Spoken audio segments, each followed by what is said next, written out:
Greetings everyone, my name is Sensei Anthony Thomas, and I'd like to welcome you to the first of many talks about the current state of self-defense as I believe it. So, let me start with a little bit of what I call housekeeping. I am a 5th degree black belt in our family's version of Kenpo karate called the Way of Simplicity. In the 50s, my father, who was my primary instructor, his instructor was a black belt under Ed Parker. But since that time, we have made numerous changes in technique and philosophy. So this is not about whose Kenpo is best, whose karate is best, who's right, who's wrong. This is just a discussion about my beliefs as it pertains to not just Kenpo, but the martial arts as a whole. So, without further ado, I would like to say that my interest in doing these videos is to realign with the authentic martial arts and the traditional values that go along with it. We live in a time now where there are 8, 9, 10-year-old black belts, and they are, in fact, what I believe philosophically what is wrong with the martial arts as practiced in the West. Now, if you go to other countries, you see children 8, 9, 10 as black belts as well, but as you may or may not know, the meaning of black belt is extremely different in Japan, for example. When you're a 5th degree black belt or 8th degree black belt, that doesn't necessarily mean that you're more skilled a fighter. It means that you should be a better teacher. It means that you should have knowledge that you can pass on to people who have not been practicing as long as you have. First degree black belt is called Shodan, and that's really just the beginning. My father told me when I got my first degree that I was now an advanced beginner, and it was time for me to start learning the martial arts for real. I like that philosophy, but too many times in the West here, people talk about how the black belt in its first degree is like an end of a massive journey, when in fact it's just the beginning.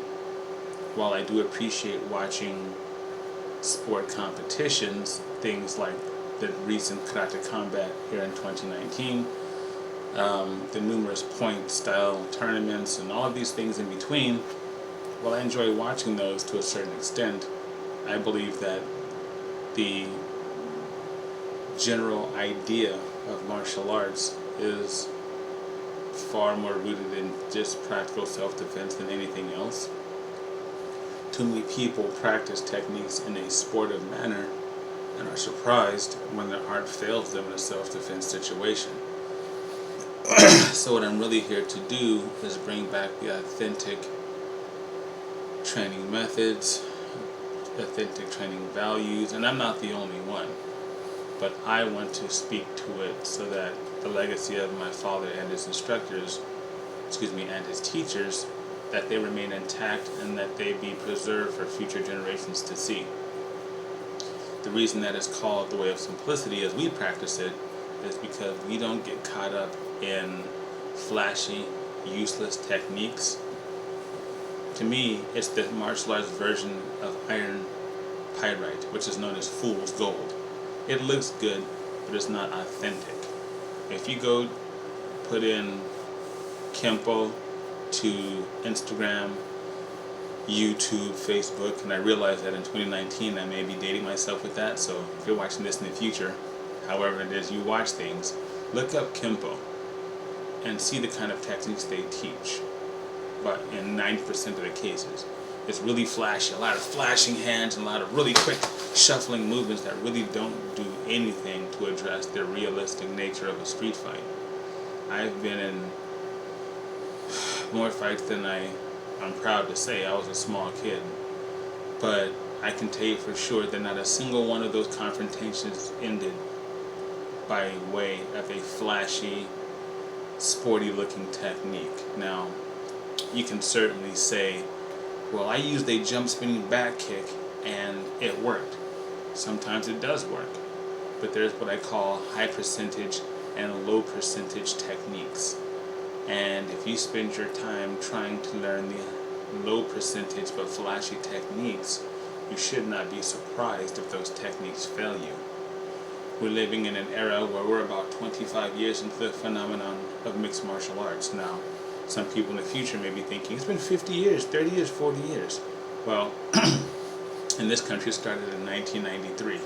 And since that inception, many people have argued against, sometimes with a valid point, the nature and the efficiency and the effectiveness of traditional martial arts. And I can understand that based on what's being taught in what we call McDojos, or black belt factories, where anybody can get a black belt after just a couple of years of surface training. When I trained, it was hard, it was painful, it was tiring, it hurt, it did all of those things. But those are the things that build character. And you need to continue with that. In this era now, people are being shielded from the uncomfortable. They're being shielded from the difficult. They're being told that exactly how they are is just fine and that everything is okay. That's not true. There's not a single person who built something of substance that did it easily. It's hard. It's painful. It's grueling. It's exhausting. It's all of those things, and it should be. Because if it wasn't, why would you practice, and why would you feel special for having that thing? If anybody could go to Harvard or Yale as an Ivy League school, they would not hold the elite status in the minds of people that they do. In 2019, if anybody could work for Facebook or Yahoo or Google or Apple or Netflix, then it wouldn't be considered an amazing opportunity or a once-in-a-lifetime opportunity, because anybody would be able to do it. I think your martial arts training should be the same way. I told a class full of kids recently that we did push-ups on our knuckles to make our hands and our wrists stronger. They looked at me as if I had just insulted them and their entire family. The concept of something hurting from the outset is foreign to them, and to most adults too. I hear people saying things like, well, the martial arts is not about fighting. Actually, yes it is. Martial art, war arts, self-defense. It doesn't mean that that's all that you learn, but the main focus is self-defense. Saying that the martial arts is not about self-defense primarily is like buying a gun to strengthen your index finger. It works, but that's not what it's for. All of the sport and all of the elaborate, flashy techniques and methods and marketing that you see to sell black belts, breaking boards and breaking ice, and one guy fighting off 10 attackers in a demonstration is nonsense. If I see 5 people approach me, I'm going to run, because my dad didn't raise no fool. And I think the idea of martial artists these days is that a black belt should enable them to defeat anybody, even in hugely adverse situations. And in the old days that wasn't true, and it's even less true now, because the propensity for perpetrators, muggers, thieves to use weapons is much higher, and the ability to effectively deal with an attacker unarmed, much less with the weapon, is extremely low these days. My personal opinion is that maybe 15% of martial arts schools out there are actively addressing self-defense in any real capacity. And even within those 50%, myself included, feels that that needs to be improved upon. So I'm not here to speak to you as a pontificator. I'm not throwing thunderbolts from Mount Olympus. I'm not telling you that I'm doing that so much better than what you're doing. I'm saying that we all need to learn together, because the martial arts community has become extremely fragmented.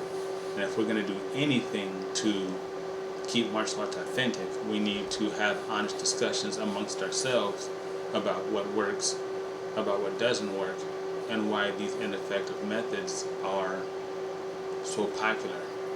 My opinion is the answer is money.